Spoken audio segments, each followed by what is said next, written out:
जैकबाबाद से आपको हम खबर देंगे। पीपल्स पार्टी के एहतजाज के दौरान सांप ने एक कारकुन को डस लिया है। कारकुनान हाथों में सांप उठाए वफाकी हुकूमत के खिलाफ एहतजाज कर रहे थे। पीपल्स पार्टी के जियाले रहमतुल्लाह खोसा को इस एहतजाज के दौरान सांप ने काटा। मुजाहिरीन ने जख्मी जियाले को बर वक्त हस्पताल पहुंचाकर वैक्सीन लगवा दी है। ये मनाजिर भी आप देख सकते हैं कि सांप हाथों में उठाए ये कारकुन एहतजाज कर रहे हैं और इसी एहतजाज के दौरान एक कारकुन को सांप ने डस लिया। जैकबाबाद के ये मनाजिर हैं। पीपल्स पार्टी के एहतजाज के दौरान सांप ने एक रुकन को डसा है। कारकुनान हाथों में सांप उठाए वफाकी हुकूमत के खिलाफ एहतजाज कर रहे थे।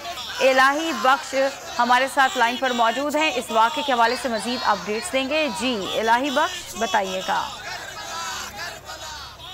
जी बिल्कुल, ये आज पाकिस्तान पीपल्स पार्टी की मरकजी कॉल पर जैकबाबाद में पीपी जियाले रोड पर निकल आए हैं। पार्टी की शानदार रैली निकाली गई। पीपी कारकुनान ही शरीक हुए। एक कारकुनान जो अपने हाथों में सांप लेके आए थे, अचानक एक सांप ने एक जियाले को डस लिया और पीपी वर्करों ने उस वक्त पीपी जियाले को सिविल अस्पताल मुंतकिल कर दिया, जहां पर सिविल अस्पताल में स्नेक बाइट की वैक्सीन उसको लगा दी। जहां बताया जा रहा है कि पीपी जियाले की अब हालत खतरे से बाहर बताई जा रही है। बहुत शुक्रिया आगाह करने के लिए।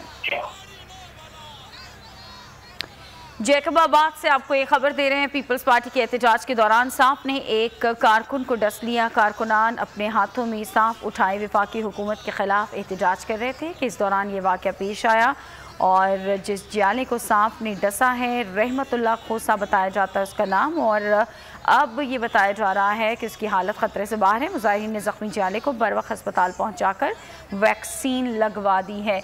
ये मनाजिर इस वक्त आप देख सकते हैं, एहतजाज किया जा रहा है। सांप हाथ में उठाकर ये कारकुन एहतजाज कर रहा है और इसी दौरान आप देख भी सकते हैं कि सांप ने इस कारकुन को डस लिया, जिसके बाद फौरी तौर पर उसे हस्पताल मुंतकिल किया गया और उसे वैक्सीन लगवाई गई और बताया जा रहा है कि अब उसकी हालत ख़तरे से बाहर है।